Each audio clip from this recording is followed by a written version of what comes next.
Galaxy News Hour Live। संघीयताले राज्यको स्रोत साधनलाई सङ्घ प्रदेश स्थानीय तहमा बाँडफाँड गर्यो। आफ्नो सामर्थ्य प्रयोग गरेर विकासको नयाँ मार्ग प्रशस्त पनि गर्यो। मुलुक सुहाउँदो विकासको यस प्रणालीलाई सही ढङ्गले उपयोग गर्नेतिर भने कुनै तहका शासन सञ्चालकको ध्यान गएको देखिँदैन। कागजमा शासकीय शक्ति गाउँ गाउँमा पुगे पनि जनजीविका र नागरिकले पाउने सेवा सुविस्तामा त्यो अनुवाद हुन सकेको छैन। उदेक लाग्दो पक्ष त के छ भने सिंहदरबारमा झाँगिएका व्यथितिहरू नै प्रदेश र स्थानीय तहसम्म फैलँदै गएका छन्। आर्थिक वर्ष समाप्त हुँदै जाँदा बजेट अनुशासनको सीमा नाघेर स्वार्थका योजना र कार्यक्रममा रकमान्तर गर्ने रोग केन्द्रमा जति डरलाग्दो गरी झाँगिएको छ, प्रदेश सरकार झन् को भन्दा को कमको शैलीमा उत्रिएका छन्। कर्णाली प्रदेश सरकारले मात्रै झन्डै 4 अर्ब बजेट रकमान्तर गरेको छ। आर्थिक मामिला मन्त्री विनोद शाहले बजेट पुस्तिकामा नै नभएको योजनामा जथाभावी रकम बाँडेर वित्तीय अनुशासनको बार नागेका छन्।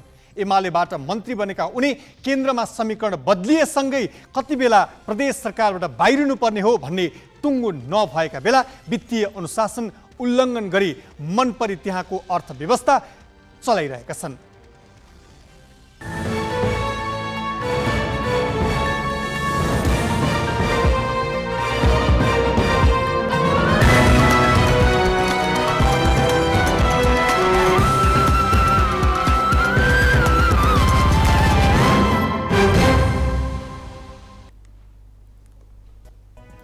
नमस्कार, यो हो गैलेक्सी न्यूज आवर। अब हेडलाइंस।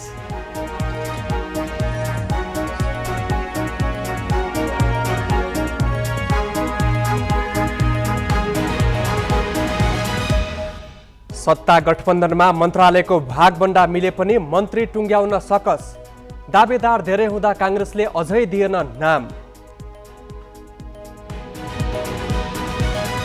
कांग्रेसले चितवन 2 मा श्रेष्ठ र तनहुँ 1 मा भट्टराईलाई अघि सार्ने। वाग्लेद्वारा कांग्रेस परित्याग। 12-2 मा यादव विरुद्ध महतो मैदानमा उत्रिने। कर्णाली प्रदेशको बजेटमा अर्थमन्त्री शाहको मनोमानी। सरकारबाट बाहिरिने अवस्था आएपछि एकै दिन 23 करोड रकमान्तर। दक्षिणी फिलिपिन्समा 250 यात्री बोकेको पानी जहाजमा आगलागी। 31 को मृत्यु, 23 जना घाइते। तेल चुहिएर आगो फैलिएको आशंका।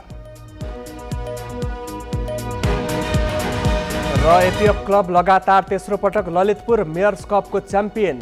कोशी प्रदेश 54 रनले पराजित। एपीएफकी कप्तान सीता प्रतियोगिताकी उत्कृष्ट खेलाडी।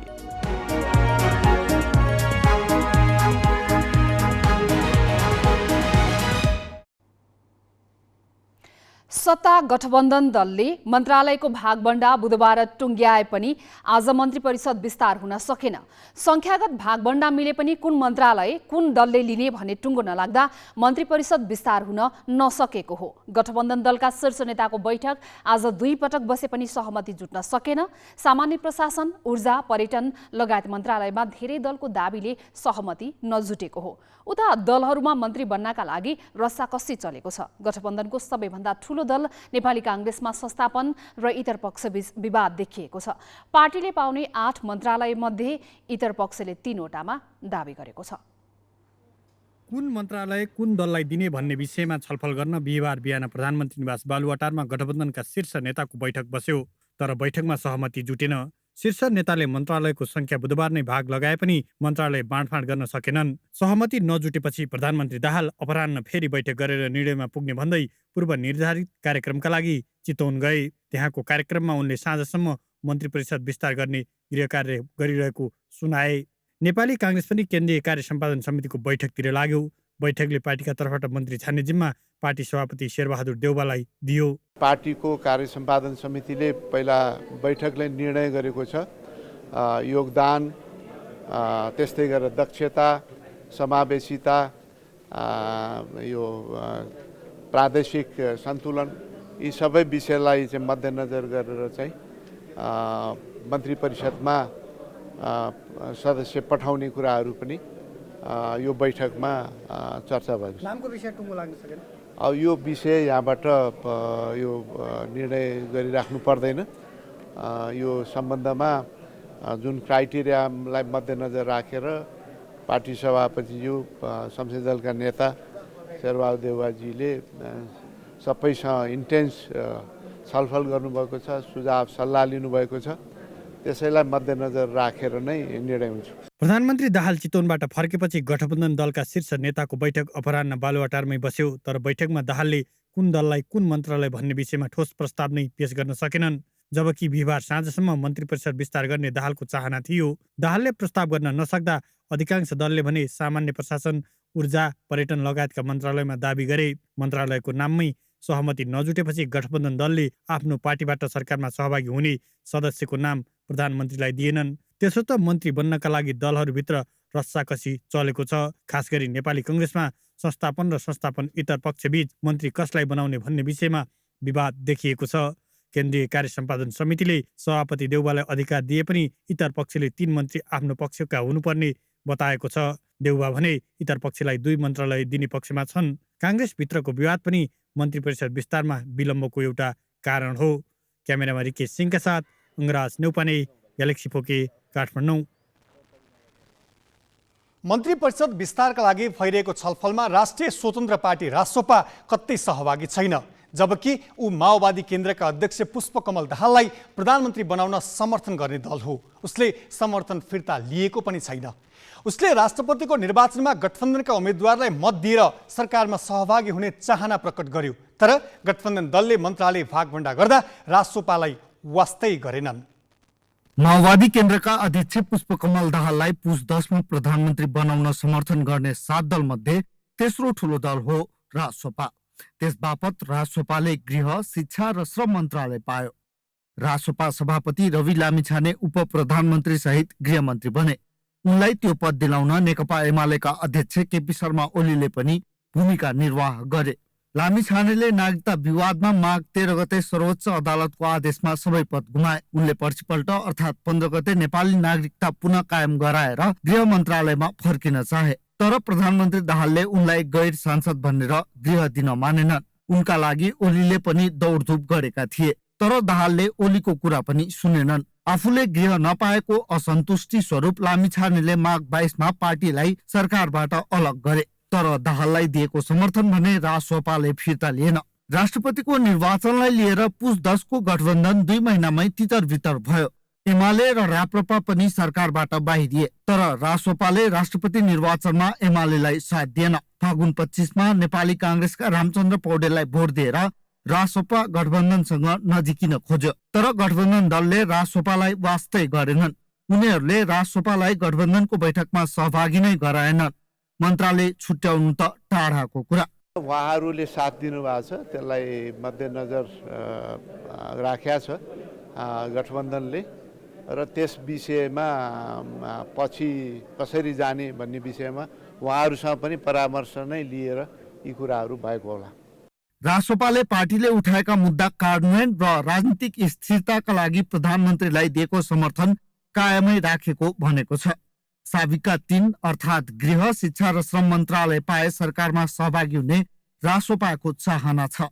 हामीले यो पटक सरकारमा जानको लागि हामीले वास्तवमा यो सत्तालाई समर्थन गरेका थिएनौँ। हामीले पहिला सरकारबाट फर्केर आइसकेपछि हामीले सरकारलाई समर्थन कायम राखेका थियौँ त्यति बेला। त्यही भएर यो पटक उहाँहरूबाट त्यस्तो प्रस्ताव सरकारमा आउनुहोस् त उहाँहरूले भन्नुभएको हो। तर हामीले साबिकको स्थितिभन्दा तल झरेर सरकारमा हामी जाँदैनौँ। हाम्रा नीति कार्यक्रमहरू सरकारमा समेटिँदैनन्। ती कुराहरू हाम्रो लागि महत्त्वपूर्ण हुन्छन्। साबिकको स्थितिमा भनेको पहिला जे सम्झौता हामीसँग गरिएको थियो त्यही कुरामा हामी फर्किने हो भने हामी सरकारमा जानको लागि पार्टीभित्र छलफल चलाउन सक्छौँ भनेर भनेको हो। अहिलेको गठबन्धनमा रासोपा निर्णायक होइन, त्यसैले पनि ऊ प्राथमिकतामा नपरेको हो। त्यसमा पनि रासोपा सभापति लामिछाने अहिले सांसद छैनन्। उनी वैशाख 10 गते हुने उपनिर्वाचनमा चितवन 2 बाट उम्मेद्वार बन्ने तयारीमा छन्। लामिछाने निर्वाचित भएमा रासोपाले सरकारमा जान जोडबल गर्न सक्छ। क्यामेरामा भास्कर भट्टाचार्यको साथमा प्रशान्त ठाकुर, ग्यालेक्सी फोके, काठमाडौँ। अब केही न्युज संक्षेपमा। नेपाली कङ्ग्रेसले वैशाख 10 गतेका लागि तय उपनिर्वाचनमा चितवन 2 र तनहुँ 1 का उम्मेद्वारको नाम टुङ्गो लगाएको छ।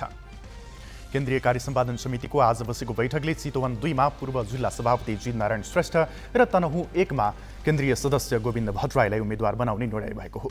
मङ्सिर 4 को निर्वाचनमा चितवन 2 बाट राष्ट्रिय स्वतन्त्र पार्टीका सभापति रवि लामिछाने र तनहुँ 1 बाट कांग्रेसका रामचन्द्र पौडेल निर्वाचित भएका थिए। नागरिकता विवादमा लामिछाने पदमुक्त भएकोले तथा पौडेल राष्ट्रपति बनेकाले ती 2 क्षेत्रमा उपनिर्वाचन गर्न लागि हो। कांग्रेसले 12-2 को हकमा भने निर्णय गरेको छैन। त्यहाँ सत्ता गठबन्धनमा रहेका जनता समाजवादी पार्टीका अध्यक्ष उपेन्द्र यादवले उम्मेदवारी दिने तयारी गरेका छन्, तर उनले गठबन्धनको साथ खोजेका छन्। कांग्रेसले यादवलाई साथ दिने नदिने विषयमा चैत 19 गते केन्द्रीय कार्य सम्पादन समितिको बैठक बसेर निर्णय लिने भनेको छ। मङ्सिर 4 को निर्वाचनमा 12-2 बाट जसपाका रामसाहेब प्रसाद यादव निर्वाचित भएका थिए। जसपा अध्यक्ष यादव भने सप्तरी 2 मा पराजित भएका थिए। संसद प्रवेशको चाहनाका लागि उनले रामसाहेब प्रसाद यादवलाई उपराष्ट्रपति बनाएर 12-2 खाली गराएका हुन्। 12-2 मा जनमत पार्टीले माओवादी केन्द्र परित्याग गरेका शिवचन्द्र कुशवाहालाई अघि सार्ने निर्णय गरेको छ। कुशवाहा मङ्सिर 4 को निर्वाचनमा 350 मतले पराजित भएका थिए। लोकतान्त्रिक समाजवादी पार्टीका नेता राजेन्द्र महतोले पनि सोही क्षेत्रमा उम्मेद्वार हुने इच्छा देखाएका छन्। चितवन 2 मा राष्ट्रिय स्वतन्त्र पार्टीका सभापति रवि लामिछानेले उम्मेदवारी दिने तयारी गरेका छन्। नेकपा एमाले, माओवादी केन्द्र, एकीकृत समाजवादी लगायतका दलले भने उम्मेद्वारको टुङ्गो लगाएका छैनन्। तीनै क्षेत्रमा चैत 20 गते उम्मेदवारी दर्ताको तालिका छ। अर्थशास्त्री स्वर्णिम वाग्लेले नेपाली कांग्रेस छाडेको घोषणा गरेका छन्। वाग्लेले आज सामाजिक सञ्जाल मार्फत 50 वर्षदेखि आफ्नो पारिवारिक विरासत गाँसेको कांग्रेसबाट अलग भएको घोषणा गरेका हुन्। उनले अब वैकल्पिक लोकतान्त्रिक शक्ति निर्माणमा लाग्नुपर्ने भन्दै 2080 को सुरुवातसँगै नयाँ सार्वजनिक भूमिकामा देखिने उल्लेख समेत गरेका छन्। उनी कांग्रेसमा महासमिति सदस्य थिए। मङ्सिर 4 को निर्वाचनमा चितवन 1 बाट उम्मेदवारी दिन चाहेका उनी मङ्सिर 4 को निर्वाचनमा चितवन 1 बाट उम्मेदवारी दिन चाहेका उनी पार्टीले टिकट नदिएपछि असन्तुष्ट भएका थिए। उनले निर्वाचनमा उम्मेदवारी दिन चाहेको भए तापनि उम्मेदवारी दिन पाएका थिएनन्। पार्टी सदस्य भएकै कारण कांग्रेस सभापति शेरबहादुर देउवा नेतृत्वको सरकारले उनलाई 2074 मा राष्ट्रिय योजना आयोगको सदस्य बनाएको थियो। त्यसअघि सुशील कोइराला नेतृत्वको सरकारको पालामा उनी आयोगका सदस्य थिए। त्यसअघि उनी विश्व ब्याङ्कमा वरिष्ठ अर्थशास्त्रीको रूपमा कार्यरत थिए। वाग्लेले आफूले सभापति देउवा र उनकी पत्नी आर्जुका कारण पार्टी परित्याग गरेको बताएका छन्। उनले देउवा र आर्जुलाई गिरोहका सङ्केत दिएका छन्। वाग्लेले वैशाख 10 को उपनिर्वाचनमा तनहुँ 1 मा राष्ट्रिय स्वतन्त्र पार्टीबाट उम्मेदवारको टिकट पाउने भएपछि कांग्रेसबाट अलग भएको घोषणा गरेका हुन्। राष्ट्रपति रामचन्द्र पौडेलले पशुपति क्षेत्र परिसरभित्र पूजाआजा र अन्य व्यवस्थापनका सम्पूर्ण काम पशुपति क्षेत्र विकास कोषबाट हुनुपर्ने बताएका छन्। राष्ट्रपति पौडेलले आज पशुपतिनाथ क्षेत्रमा वनकाली उद्यान उद्घाटन गर्दै पशुपति क्षेत्रको बृहत्तर हितका लागि स्थापित स्वायत्त र अविच्छिन्न उत्तराधिकारवाला संस्था भएकोले कोषबाटै काम हुनुपर्ने बताएका हुन्। उद्यान जगतगुरु श्री कृपालुजी महाराजको स्मृतिमा राधा माधव समितिले निर्माण गरेको हो। राष्ट्रपतिले पशुपतिनाथ महत्त्वपूर्ण धार्मिक पर्यटकीय गन्तव्य भएकोले दर्शन गर्न आउनेलाई मनमोहक वातावरणमा रमाउने अवसरका लागि उद्यानलाई व्यवस्थित गर्न सुझाव समेत दिएका छन्।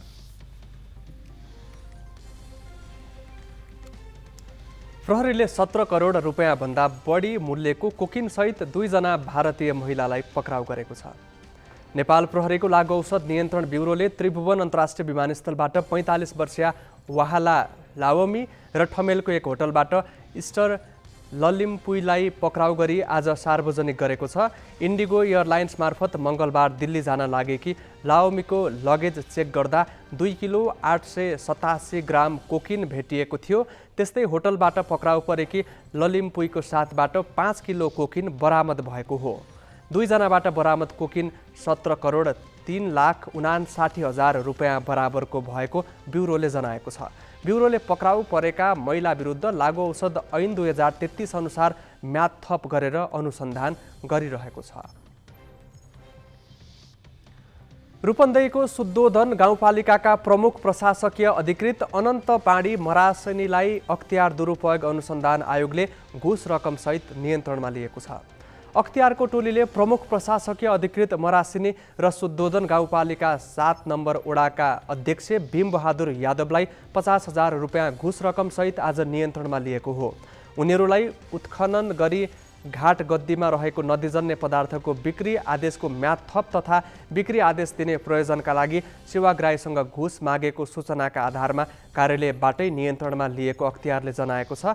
उनीहरूसँगै बिचौलिया विनोद भरलाई पनि अख्तियारको टोलीले नियन्त्रणमा लिएको छ। उनीहरूमाथि थप अनुसन्धान भइरहेको अख्तियारले जनाएको छ।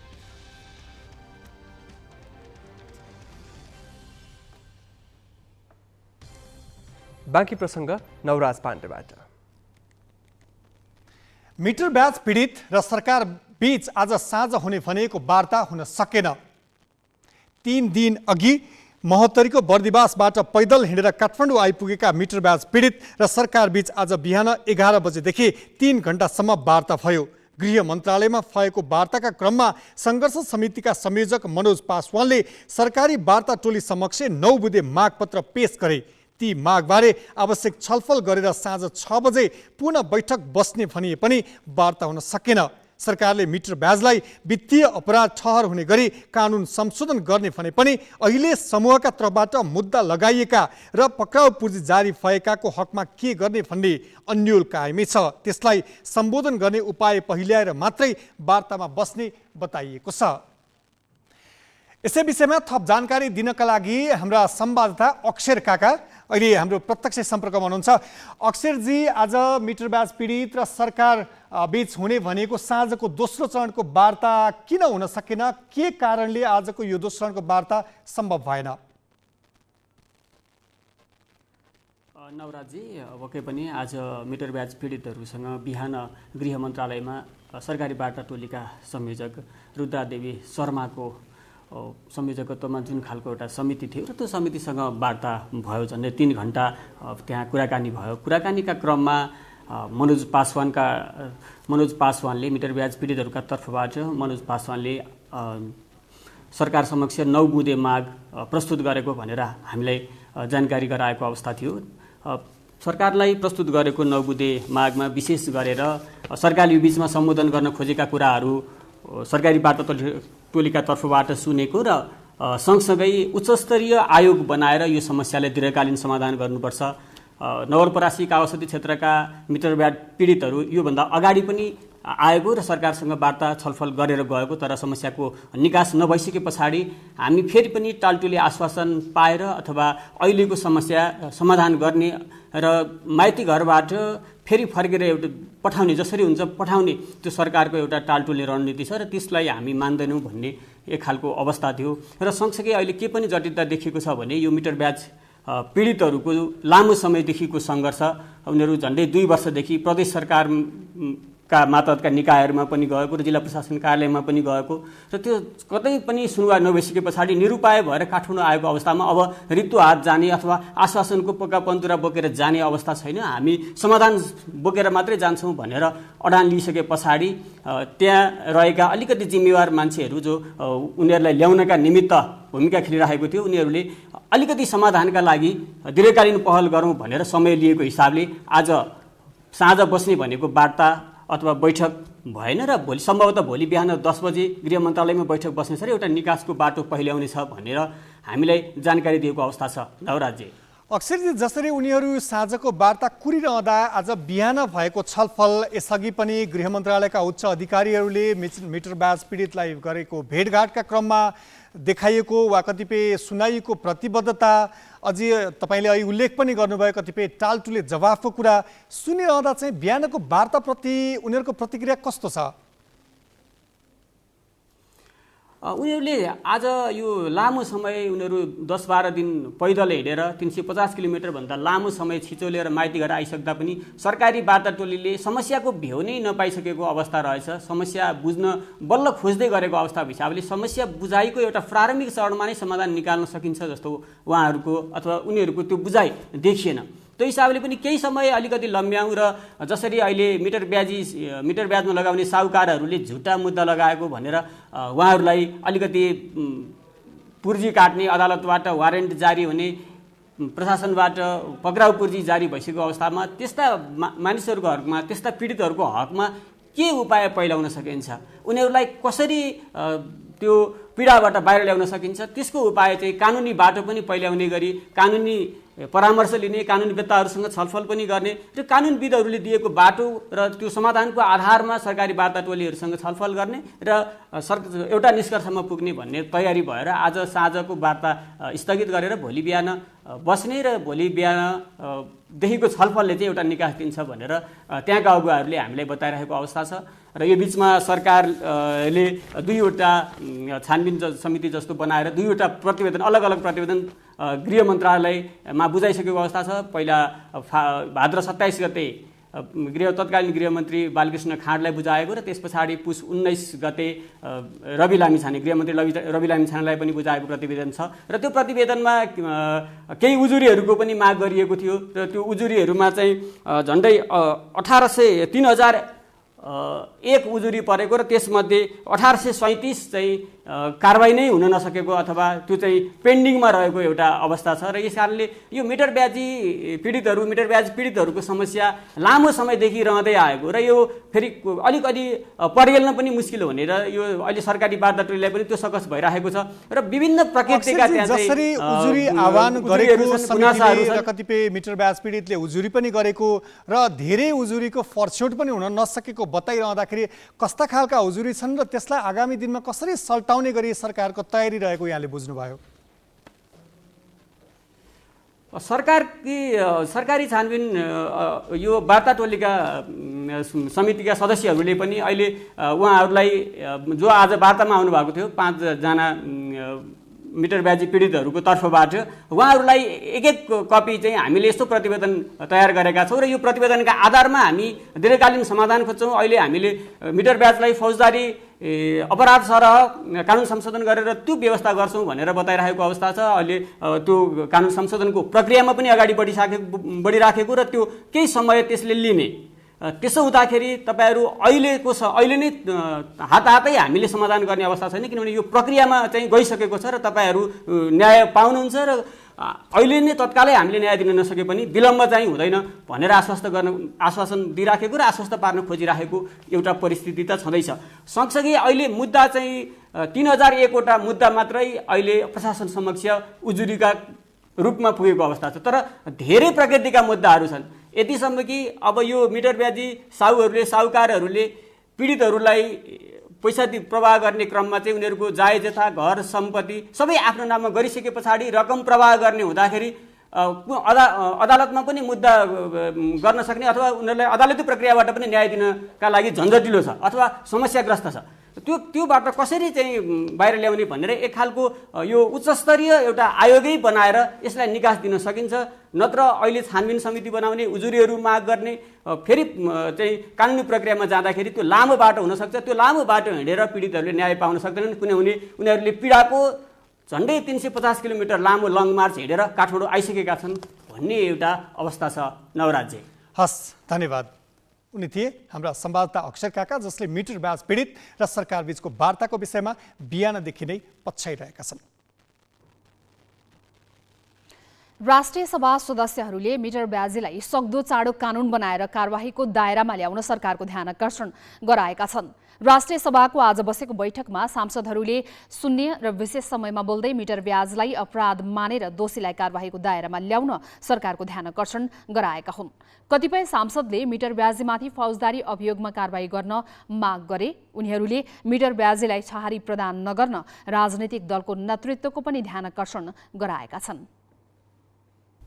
अब केही न्युज संक्षेपमा। यस वर्षको एसई परीक्षा भोलि सुरु हुँदैछ। भोलि बिहान 8 बजे देशभर एकैसाथ सुरु हुने परीक्षाको सबै तयारी पूरा भएको राष्ट्रिय परीक्षा बोर्डले जनाएको छ। 77 जिल्लामा 2036 केन्द्रमा परीक्षा हुनेछ। यस्तै जापानमा एउटा परीक्षा केन्द्र निर्धारण गरिएको छ। रोजगारीको सिलसिलामा जापान पुगेका नेपालीका 14 सन्तानले जापानबाट परीक्षा दिनेछन्। परीक्षाका लागि 50 लाख सेट प्रश्नपत्र छपाई गरिएको छ। परीक्षाका लागि केन्द्राध्यक्ष, सहायक केन्द्राध्यक्ष, निरीक्षक, सुरक्षाकर्मी सहित करिब 78,000 जनशक्ति परिचालन हुनेछ। परीक्षामा सहभागिताका लागि 4,84,227 जनाले फारम भरेका छन्। त्यसमध्ये सबैभन्दा धेरै बागमती प्रदेशका हुन्। बागमतीबाट 1,06,959 र कर्णालीबाट सबैभन्दा कम 41,329 विद्यार्थीले फारम भरेका छन्। प्राविधिक धारतर्फ करिब 15,000 र संस्कृततर्फ 2,982 विद्यार्थी छन्। गत वैशाख दोस्रो साता भएको एसई परीक्षामा 4,95,648 जना सहभागी भएका थिए। बोर्डले विद्यार्थीहरूलाई कुनै पनि डर त्रास नलिई ढुक्क भएर परीक्षा दिन आग्रह गरेको छ। बोर्डले यसपालि परीक्षा हलभित्र तस्बिर खिच्न निषेध गरेको छ। परीक्षा चैत्र 29 गतेसम्म सञ्चालन हुनेछ। दक्षिणी फिलिपिन्समा पानी जहाजमा आगलागी हुँदा 31 जनाको मृत्यु भएको छ। 23 जना घाइते भएका छन्। घटनामा बेपत्ता भएका 7 जनाको खोजी कार्य जारी रहेको उद्धारकर्मीले बताएका छन्। मृतकमध्ये 3 जना बालबालिका हुन्। जहाजमा आगो लागेपछि चालक दलका 35 सदस्य र 190 यात्रुलाई तटरक्षक र माझीको सहयोगमा सकुशल उद्धार गरिएको सरकारी अधिकारीले बताएका छन्। जहाजमा 250 भन्दा बढी यात्रु थिए। लेडी मेरी जोय 3 नामको पानी जहाज मिन्डानाओ टापुको जाम्बुआङ्गा सहरबाट सुलु प्रान्तको जोलु टापुतर्फ गइरहेको बेला आगो लागेको हो। घटनाबारे अनुसन्धान सुरु भएको अधिकारीहरूले बताएका छन्। अमेरिकाको केन्टकीमा सेनाको 2वटा हेलिकप्टर दुर्घटना हुँदा 9 जनाको मृत्यु भएको छ। केन्टकीको ड्रिग काउन्टीमा नियमित प्रशिक्षणका क्रममा रहेका हेलिकप्टर आपसमा ठोक्किएपछि आकाशमै आगो लागेको थियो। चालक दलका सदस्यको अवस्था अज्ञात रहेको र दुर्घटनाको कारण अनुसन्धान भइरहेको सेनाका प्रवक्ता नोन्डिस थर्मनले बताएका छन्। अस्ट्रेलियाले संविधानमा आदिवासी जनजातिलाई मान्यता दिने नदिने विषयमा जनमत संग्रहबाट निर्णय लिने भएको छ। संसदमा यस सम्बन्धी विधेयक पेश गर्दै महान्यायाधिवक्ता मार्क ड्रेफसले अक्टोबर र डिसेम्बरको बीचमा जनमत संग्रह हुने बताएका हुन्।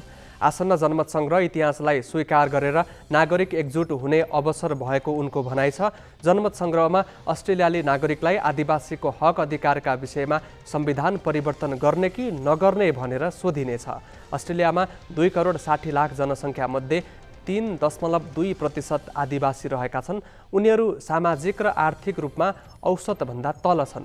अस्ट्रेलियाको 122 वर्ष पुरानो संविधानमा उनीहरूको हक अधिकार उल्लेख गरिएको छैन। बाँकी प्रसङ्ग स्मृति मल्लबाट। फागुन 25मा दर्ता भएको संक्रमणकालीन न्याय सम्बन्धी विधेयक प्रतिनिधि सभाको चैत 12मा बसेको बैठकले स्वीकृत गर्यो। त्यो दिन विधेयकमाथि 3.5 घण्टा लामो सैद्धान्तिक छलफल भयो। सरकारले संसदीय समिति गठन नभएको कारण देखाएर विधेयक फास्ट ट्र्याकबाट पारित गर्न चाहेको छ। तर नेकपा एमालेका अध्यक्ष केपी शर्मा ओलीले भने विधेयक द्रुत प्रक्रियाबाट पारित गर्न नदिने र बहुमतको दम्भ देखाए विरोधमा उत्रने चेतावनी दिएका छन्। 18 वर्ष बित्यो, 1 महिनाभित्र हुन्छ भने 2 दिनमा तपाईँ छलफलै गर्न नदिकन बहुमत छ, जोडजाडको बहुमत छ भनेर यस प्रकारको मजाक गर्न पाउनुहुन्छ तपाईँ नेपाली जनतासँग? संसद जस्तो गरिमामय ठाउँमा प्रक्रियागत ढङ्गले छलफल पनि नगरिकन फास्ट ट्र्याक तपाईँलाई अहिले किन चाहियो 2 दिनभित्र 4 दिनभित्र अनुपयुक्त ढङ्गले? यसको विरोध हुन्छ भन्ने कुरा यदि गलत ढङ्गले यस ढङ्गले चल्न खोजियो भने सहमति हुन सक्दैन, विरोध हुन्छ भन्ने कुरा मैले अग्रिम जानकारी गराउन खोजेको।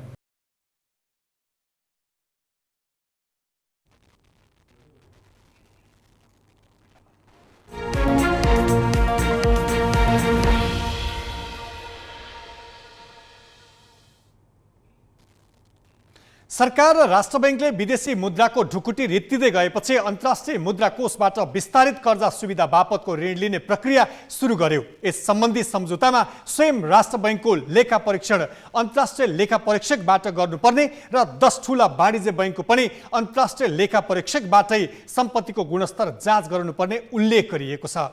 यसै अनुसार महालेखा परीक्षकले राष्ट्र बैंकको लेखा परीक्षण अन्तर्राष्ट्रिय संस्थाबाट गराइएको छ। अब ठूला बैंकहरू छानेर उनीहरूको सम्पत्तिको गुणस्तर जाँच अर्थात् अतिरिक्त लेखा परीक्षण गराउन बाँकी छ। यसरी बैंकहरूको बाह्य लेखा परीक्षणले उनीहरूको वित्तीय स्वास्थ्यका सवालमा कस्ता विवरण बाहिर ल्याउला भन्ने उत्सुकता बढाएको छ।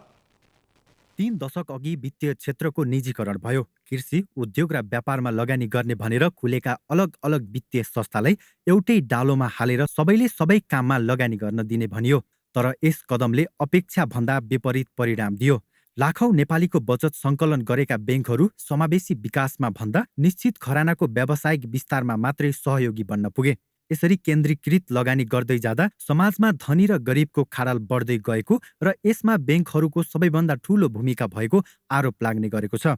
ब्याङ्कका प्रबन्धकहरूले आफूलाई मनपर्ने व्यापारीलाई ऋणमाथि ऋण दिएर उनीहरूको हातमा मात्रै ठूलो वित्तीय स्रोत सुम्पिँदै आएको कैयौं उदाहरणले पुष्टि गर्दछ। यति मात्रै होइन, ठूला व्यापारिक घरानाका व्यक्तिले चलाएको व्यापार चौपट हुँदा पनि उनीहरूलाई पुरानो ऋण तिर्न नयाँ ऋण थपिदिने तर साधारण उद्यमीको महँगो धितो जफत गरेर नाफा लुट्ने परिपाटी वित्तीय क्षेत्रमा खुब मौलाएको छ।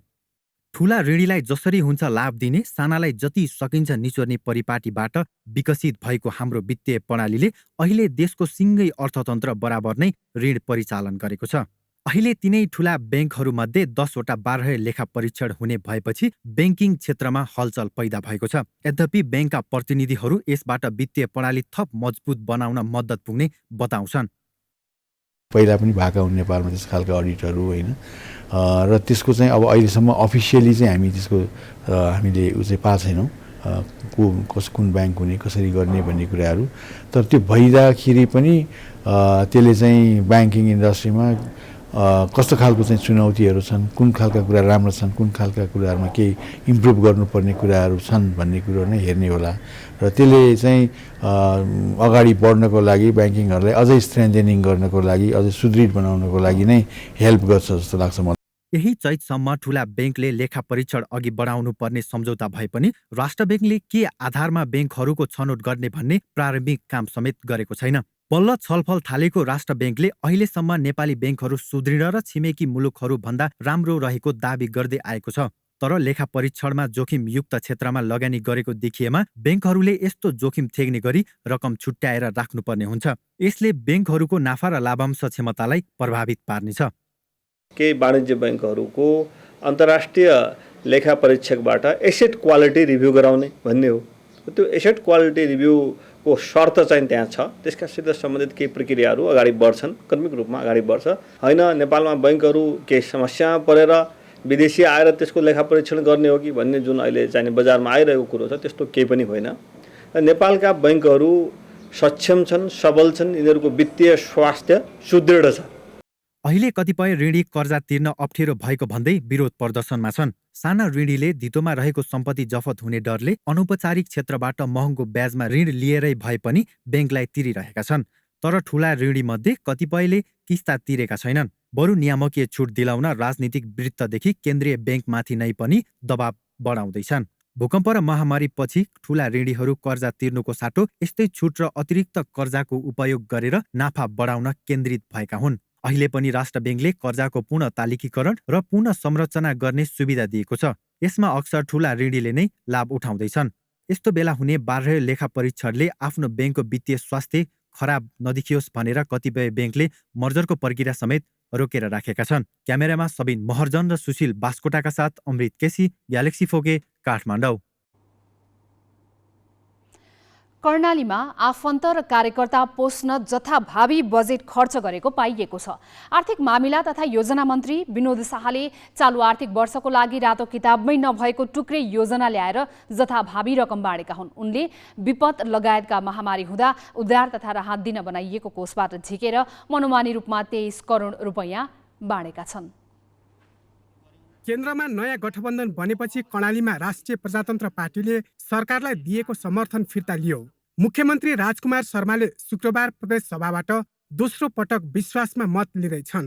वर्तमान गठबन्धनमा कुनै बेइमानी नभए उनले शुक्रबार विश्वासमा मत पाउने निश्चित नै छ। भोलिका दिनमा जुनसुकै बेला पनि सरकारबाट बाहिरिनु पर्ने आकलन गरी आर्थिक मामिला मन्त्री विनोद शाहले सरकारी स्रोतको मजाले दुरुपयोग गरेका छन्। अर्थात् उनले कर्णालीमा विपद लगायत ठूला महामारी हुँदा उद्धार तथा राहतमा खर्चिने गरी अर्थ विविध शीर्षकमा छुट्याइएको बजेट आफू खुसी खर्च गरेका छन्। उनले फागुन 16 गते 67 वटा नयाँ पूर्वाधार विकासका योजना बनाएर 23 करोड 20 लाख रुपैयाँ खर्च गर्ने अख्तियारी स्वीकृत गरिदिएका हुन्।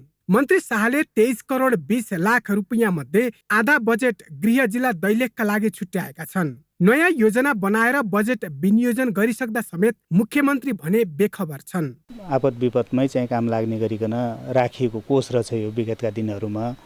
त्यसले गर्दाखेरि मैले चाहिँ यहाँ धेरै कुरा अध्ययन गर्दा गर्दै छलफल गर्दा गर्दै र खास गरिकन यो विगतमा हाम्रो चाहिँ असोजमा भएको डिजास्टर जो थियो नि, त्यही डिजास्टरमा अलिकति चाहिँ यसलाई व्यवस्थित गर्ने सोचका साथ मैले चाहिँ सबै मन्त्रालयलाई भनि पनि राखेका थिएँ। तर त्यहाँ त्यस्तो हुन गएछ, कसरी गयो, किन हुन गयो भनेर म उहाँसँग केही छिनपछि बस्दै पनि छु, छलफल गर्दै पनि छु। यदि त्यसो भएको हो भने यो गलत हो, होइन, गलत काम चाहिँ गर्नु हुँदैन। कर्णाली प्रदेशमा प्राकृतिक विपदबाटै चालु आर्थिक वर्षमा 60 जनाले ज्यान गुमाउँदा 6116 घर क्षति भएको छ। कर्णालीका पहाडी तथा हिमाली जिल्लामा विपदबाटै विस्थापित भएका पीडितले अझै राहत पाउन सकेका छैनन्। 416 जना पीडितले क्षतिपूर्ति र आवासका लागि फाइल दर्ता गरेका छन्। उनीहरूको फाइल आन्तरिक मामिला तथा कानुन मन्त्रालयमा थन्किएर बसेको छ। विपदका पीडितलाई राहत र स्थानान्तरणका लागि चालु आर्थिक वर्षमै 40 करोड रुपियाँ आवश्यक पर्ने विपद व्यवस्थापन शाखाको अनुमान छ। तर पीडितकै लागि छुट्याइएको बजेट भने अन्यत्र आफू खुसी खर्च गरिएको छ। 416वटा निवेदन छन् के अरे। अब छानबिन गर्दाखेरि कति निवेदन हुन्छन् त्यो जिल्ला प्रशासन कार्यालयले पठाइसके मात्र थाहा हुन्छ। कर्णाली प्रदेशको अहिलेसम्मका घटनाहरूलाई साँच्चै नै कार्यविधि अनुसार राहत दिने हो भने 40-50 करोड रुपियाँ अझ पनि आवश्यक छ। अहिले हामीसँग पैसा छैन। त्यो विपदासन कोष मार्फत हामीले सम्बन्धित जिल्ला प्रशासन कार्यालयको विपदासन कोषमा पठाउने हो।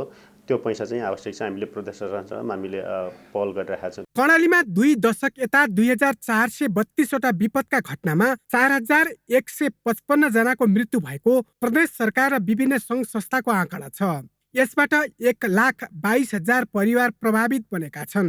मानवीय सहित विपदले कर्णालीमा चल अचल सम्पत्तिको पनि ठूलो क्षति भइरहेको छ। कर्णालीमा 2 दशकको अवधिमा विपदबाट 11 अर्ब 11 करोड रुपियाँ बराबरको आर्थिक नोक्सानी भएको सरकारको तथ्याङ्क छ। कर्णाली अन्य प्रदेशको तुलनामा विपदको उच्च जोखिममा पर्छ। यसले पनि सरकार जोखिम विरुद्ध तयारी अवस्थामा बस्नुपर्ने हुन्छ। तर राजनीतिक खिचातानी र कार्यकर्ता संरक्षणका लागि विपद व्यवस्थापनमा रहेको रकम समेत अन्य शीर्षकमा खर्च गरिनुले प्रदेश सरकार नागरिकप्रति उदासीन रहेको देखाउँछ। क्यामेरामा विकास खत्रीका साथ सुर्खेतबाट सुदीप पुरीको रिपोर्ट। हुलाकी राजमार्ग अन्तर्गतको जनकपुर भिट्टा मोड सडक खण्ड निर्माणमा ढिलाइले शास्ति निम्ति आएको छ। राष्ट्रिय गौरवको आयोजनाको रूपमा रहेको 18.56 किलोमिटर सडक निर्माणका लागि 7 वर्षमा 4 पटक म्याद थप भए पनि सडकले पूर्णता पाएको छैन। सडकको गुणस्तरतामा समेत स्थानीयले असन्तुष्टि जनाउँदै आएका छन्। दैनिक सयौंको संख्यामा सवारी साधन आवत जावत हुने हुलाकी राजमार्गले पूर्णता नपाउँदा स्थानीय मात्र होइन चालक र यात्रु समेत शास्ति भोग्न बाध्य छन्। धार्मिक पर्यटकीय स्थल जनकपुर धाम सहित भारत जोड्ने जनकपुर भिट्टामोड सडक खण्ड बजेटको दुरुपयोग गर्ने साधन मात्र बनेको स्थानीयको आरोप छ। फिर नया बजट आएगा तो काम होगा, ये होगा, वो होगा। अब एना में मतलब जैसे सरकार के ढौआ चल जाए छै, काम होबे नहीं करे छै। हम सब मतलब जनता की करबे। वहाँ तो सीडीओ की कहे छै प्रशासन मतलब जैसे ओकरा त मिल गेल ढौआ, यहाँ काम भेबे नहीं करे। सडकको अवस्था सुधारको माग गर्दै सर्वसाधारण आन्दोलित बनेपछि 2073 साल भदौमा ठेक्का आह्वान भएको थियो। 42 करोड 79 लाखमा प्रतिभा वाइपी जेबी पुल्चोक र 56 करोड 89 लाखमा आशिष पप्पू रोशन जेबी काठमाडौँले सडक निर्माणको ठेक्का लिएका थिए। सडकमा त गुणस्तरै छैन, तपाईँ नै हेर्दै हुनुहुन्छ। यहाँ हेर्नु, यो सडकको कुन गुणस्तर चेक गर्दै हुनुहुन्छ? ल पहिले धुलो थियो, अहिले त धुलो अलिक कम भएको छ। त्यो गुणस्तर चाहिँ हो, अरू त केही गुणस्तर छैन। सडक नबन्दा खाल्डाखुल्डीका कारण साना सवारी साधन चलाउनै मुस्किल हुने गरेको छ। सडक निर्माण हुनु अघि नै पुल र डाइभर्सन तयार हुनुपर्ने हो, तर सडक निर्माण भएको 3 वर्षपछि सोही कार्यका लागि ठेक्का आह्वान भयो, जसले गर्दा निर्माण भइसकेको सडक समेत उब्किन थालेको छ। सडकमा खाल्डाखुल्डीको अवस्था समेत जिउका तिउ छन्। तर ठेकदारले बिलकै भरमा 92% भौतिक प्रगति देखाउँदै भुक्तानी असुलेको छ। घरटहरा र मठ मन्दिर नहटेका कारण समयमै काम गर्न नपाएको तर काम धमाधम भइरहेको हुलाकी राजमार्ग योजना कार्यालयको दाबी छ। 2 वर्ष मैले कुनै पनि पिछो काम चाहिँ गरेको छैन सडकमा, किनभने त्यो 2 वर्ष अगाडि नै भइसकेको थियो र जुन समस्या 2 वर्ष अगाडि थियो त्यो समस्या हालसम्म पनि छ। अब ठाउँ ठाउँमा चाहिँ अब मठ मन्दिरहरू नसर्दाखेरि, घरटहराहरू नभत्किँदाखेरि हामीले काम गर्न पाएको छैनौँ। त्यसले गर्दाखेरि पनि सडकमा चाहिँ भनौँ न फ्यान्टिस्टिक नसकेको हो। अब हामी चाहिँ त्यसैको लागि चाहिँ छलफल आज पनि त्यसैको लागि छलफल गर्छौँ र त्यसलाई चाहिँ एउटा स्तरमा चाहिँ पुर्याएर टुङ्ग्याउँछौँ। आशिष पप्पू रोशन जेबीसँगको सम्झौता अवधि गत पुसमै सम्पन्न भएको छ भने प्रतिभा वाइपीको अवधि समेत आगामी चैत मसान्तमा सकिँदैछ। तर राष्ट्रिय गौरवको आयोजना तयार हुने छाँटकाँट छैन। आयोजना पूर्ण रूपमा सम्पन्न नहुँदै सडक उप्किनुले ठेकदारबाट झारो टार्ने काम मात्र भएको पुष्टि हुन्छ। करिब 1 अर्बको लगानीमा डीबीएसडी गुणस्तरको सडक निर्माण गर्ने योजना प्रभावकारी अनुगमनको अभावमा राज्यको लगानी बालुवामा पानी बन्ने अवस्था छ। ग्यालेक्सी फोकेका लागि महोत्तरीबाट विष्णु गुप्ताको रिपोर्ट।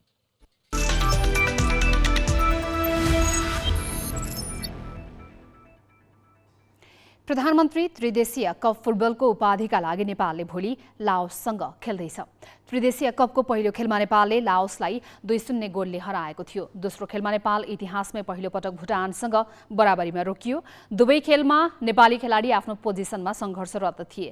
दक्षिण एसियामा सबैभन्दा कमजोर मानिने भुटानले नेपाललाई खेल अवधिभर दबावमा राखेको थियो। फाइनल अघि पत्रकार सम्मेलनमा नेपाली टोलीका कप्तान किरण लिम्बुले फाइनल खेल महत्त्वपूर्ण भएको बताएका छन्। लाओसले आफ्नो इतिहासमै पहिलो पटक कुनै पनि प्रतियोगिताको फाइनल खेल्न लागेको हो। उसका प्रशिक्षक माइकल वाइसले खेल प्रतिस्पर्धात्मक हुने अपेक्षा गरेका छन्। यस प्रतियोगितालाई नेपालले साफ च्याम्पियनसिपको तयारीका रूपमा समेत लिएको छ। नेपालले 3 महिनापछि भारतमा हुने साफ च्याम्पियनसिप खेल्दैछ। 3 स्टार क्लब सुदूरपश्चिममा जारी खप्तड गोल्ड कपको फाइनलमा पुगेको छ। धनगढी रङ्गशालामा आज भएको सेमी फाइनल खेलमा आयोजक सुदूरपश्चिम 11लाई पेनल्टी सुटआउटमा 4-2 गोलले हराउँदै 3 स्टार उपाधि नजिक पुगेको हो। उपाधिका लागि 3 स्टारले शनिबार मनाङ मर्साङदी क्लबसँग प्रतिस्पर्धा गर्नेछ। पहिलो हाफ गोलरहित बराबरीमा सकिएको खेलमा दुवै टोलीले दोस्रो हाफको अन्त्यतिर गोल गरेका थिए। 82औं मिनेटमा कप्तान विक्रम लामाले गोल गर्दै 3 स्टारलाई अग्रता दिलाए। अग्रता धेरै बेर टिकेन। इन्जुरी समयमा सुदूरपश्चिमका माधव भण्डारीले बराबरी गोल फर्काए। पेनल्टी सुटआउटमा 3 स्टारले बाजी मार्यो। शहीद स्मारक ए डिभिजन लिगका बाँकी 8 चरणको खेल तालिका सार्वजनिक भएको छ। अखिल नेपाल फुटबल संघ एन्फाले 6औंदेखि 13औं चरणसम्मको खेल तालिका आज सार्वजनिक गरेको हो। चैत 20 गते सुरु हुने 6औं चरणको पहिलो खेलमा सङ्कटा क्लबले एफसी खुमलटारसँग एन्फा कम्प्लेक्स 7-2 बाटोमा प्रतिस्पर्धा गर्नेछ। सोही समय विभागीय डर्बीमा एपीएफले नेपाल पुलिस क्लबको सामना गर्नेछ। लिगका 5 चरणका खेल समाप्त हुँदा 7-2 बाटो युथ क्लब 12 अङ्कसहित शीर्ष स्थानमा छ। नेपाल पुलिस क्लब 1 अङ्क सहित अन्तिममा छ। फिफा विन्डोका कारण 2 साता लिगमा विश्राम लिएको थियो। विश्राम समयमा नेपालले दशरथ रङ्गशालामा प्रधानमन्त्री त्रिदेशीय कप खेलिरहेको छ। विभागीय टोली एपीएफले ललितपुर मेयर्स कप महिला टी20 क्रिकेट प्रतियोगिताको उपाधिमा ह्याट्रिक गरेको छ। आज भएको फाइनल खेलमा कोशी प्रदेशलाई पराजित गर्दै एपीएफले मेयर्स कपको उपाधिमा ह्याट्रिक गरेको हो। यस अघिका दुवै संस्करणमा उपाधि उचाल्दा फाइनलमा एपीएफले सुदूरपश्चिम प्रदेशलाई हराएको थियो। घरेलु क्रिकेटमा बलियो टोली एपीएफले पछिल्ला 2 प्रतियोगितामा सम्झन लायक प्रदर्शन गर्न सकेको थिएन। माघमा इटरीमा भएको प्रधानमन्त्री कप महिला टी20 क्रिकेटको समूह चरणमा एपीएफ सुदूरपश्चिमसँग पराजित भयो। सेमिफाइनलमा कोशी प्रदेशसँग पराजित हुँदै उपाधि दौडबाट बाहिरिएको थियो। त्यसअघि पोखरामा भएको 9औं राष्ट्रिय खेलकुद प्रतियोगितामा पनि एपीएफको प्रदर्शन सम्झन लायक थिएन। जुन प्रदर्शनलाई एपीएफको महिला क्रिकेट टोलीको 1 दशक यताकै खराब प्रदर्शन मानिएको थियो। ती 2 प्रतियोगिताको हारको पीडा भुलाउन एपीएफ सामु ललितपुर मेयर कप राम्रो अवसर थियो। त्यो अवसरमा एपीएफ सफल भयो।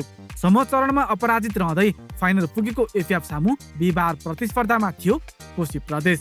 त्रिवी मैदानमा टस हारेर ब्याटिङको निम्तो पाएको एपीएफको सुरुवात राम्रो रहेन। उसले 5औं ओभरको पहिलो बलमा ज्योति पाण्डेलाई गुमायो।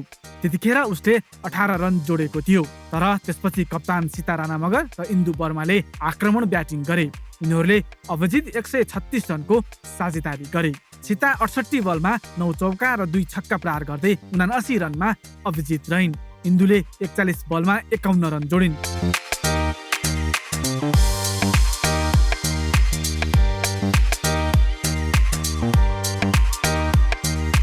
155 रनको लक्ष्य पछ्याएको कोशीको सुरुवात पनि खराब रह्यो। कप्तान रुबिना छेत्रीले 35 र लकिता राजवंशीले 21 रन जोडे। अन्य ब्याटरको प्रदर्शन सम्झन लायक रहेन। कोशीले 6 विकेट गुमाएर मात्र 100 रन बनाउन सक्यो। एपिएफ 54 रनले विजयी भयो। जितपछि एपिएफले मेयर्स कपको उपाधिमा ह्याट्रिक गर्यो। प्रेसर भन्दा नि लाज धेरै भएको थियो हामीलाई होइन। अब एउटा विभागको टिम भएर एउटा लिगबाटै फर्स्ट टाइम अब एपिएफको 12-13 वर्षको करियरमा लिगबाटै निक्लेको थियौँ नि। सेमी फाइनलबाटै निक्लेका थियौँ नि त हामी। ब्याक टु ब्याक 2टा टुर्नामेन्ट हामी हारिरहेको थियौँ। अझ लास्ट टुर्नामेन्ट त लाजै मर्नु भएको थियो नि त। सो त्यो हुँदा चाहिँ अब देखाउनु पनि पर्ने थियो होइन। सो एकदमै खुसी लागेको छ भनौँ। यसअघिका 2 संस्करणको फाइनलमा एपिएफले सुदूरपश्चिम प्रदेशलाई पराजित गरेको थियो। दुवै संस्करणको फाइनलमा एपिएफ 8 विकेटले विजयी भएको थियो। यसपटक सुदूरपश्चिमको प्रदर्शन भने निकै खराब रह्यो। कोशीको टोलीमा पनि युवा खेलाडीमा अनुभवको निकै कमी देखियो, जसको असर मैदानमा देखियो। हामीसँग धेरै यङ्स्टरहरू छ कि जो चाहिँ धेरै छिटो आत्तिने होइन। अनि फेरि अब लिडरसिपमा नि कस्तो भयो भने एउटा मात्रै दिमाग चलेको, अलिकति ब्याकअपहरू नभएको एकदमै गाह्रो जस्तो फिल हुने होइन। अनि त्यो हुँदाखेरि चाहिँ अब अलिकति ल्याप्सेसहरू देखियो। अनि मलाई चाहिँ के लाग्छ भने अब त्यही म्याच एक्सपिरियन्सको कमी पनि हो होइन। टियुमा धेरै पछाडि खेलेर पनि होला। अब हामीहरूको त लगभग वर्षमा यही एउटा मेयर कप मात्रै हुन्छ नि त टियुमा त। अनि त्यो कारणले पनि अब यो फेभरेबल इन्भाइरोमेन्ट एडजस्ट गर्न नसकेको हो कि प्लेयरले जस्तो लाग्छ मलाई चाहिँ। एपिएफले उपाधि उचाल्दा कप्तान सीताको प्रदर्शन उत्कृष्ट रह्यो। उनी प्रतियोगिताकै सर्वोत्कृष्ट खेलाडी घोषित भइन्। अलराउन्डर प्रदर्शन गरेकी उनले 5 खेलमा 2 अर्धशतक सहित 214 रन बनाइन्। यस्तै 8 विकेट उनको नाममा रह्यो। सीता 5 मध्ये 4 खेलमा प्लेयर अफ द म्याच चुनिन्। कोशीकी कप्तान रुबिना छेत्री उत्कृष्ट ब्याटर र कोशीकै निशा शाह उत्कृष्ट बलर चुनिन्। रुबिनाले 5 खेलमा 139 रन बनाइन् भने समान खेलमा निशाले 16 ओभर बलिङ गर्दै 62 रन खर्चेर 6 विकेट लिइन्। विजेता टोली एपिएफले 2 लाख र उपविजेता कोशीले 1 लाख रुपैयाँ प्राप्त गरेका छन्।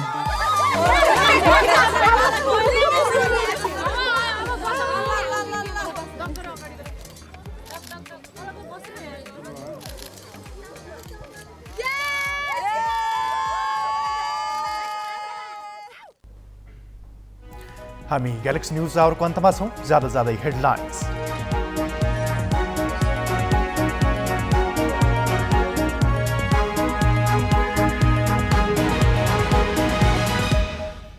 सत्ता गठबन्धनमा मन्त्रालयको भागभण्डा मिले पनि मन्त्री टुङ्ग्याउन सकस। दावेदार धेरै हुँदा काङ्ग्रेसले अझै दिएन नाम। काङ्ग्रेसले चितवन 2 मा श्रेष्ठ र तनहुँ 1 मा भट्टराईलाई अघि सार्ने। वाग्लेद्वारा काङ्ग्रेस परित्याग। 12-2 मा यादव विरुद्ध महतो मैदानमा उत्रिने। कर्णाली प्रदेशको बजेटमा अर्थमन्त्री शाहको मनोमानी। सरकारबाट बाहिरिने अवस्था आएपछि एकै दिन 23 करोड रकमान्तर। दक्षिणी फिलिपिन्समा 250 यात्री बोकेको पानी जहाजमा आगलागी। 31 को मृत्यु, 23 जना घाइते। तेल चुहेर आगो फैलिएको आशंका। र एपिएफ क्लब लगातार तेस्रो पटक ललितपुर मेयर्स कपको च्याम्पियन। कोशी प्रदेश 54 रनले पराजित। एपिएफकी कप्तान सीता प्रतियोगिताको उत्कृष्ट खेलाडी।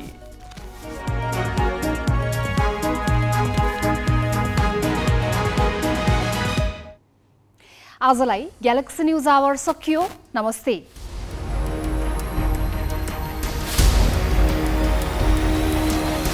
This is Galaxy News Hour Live.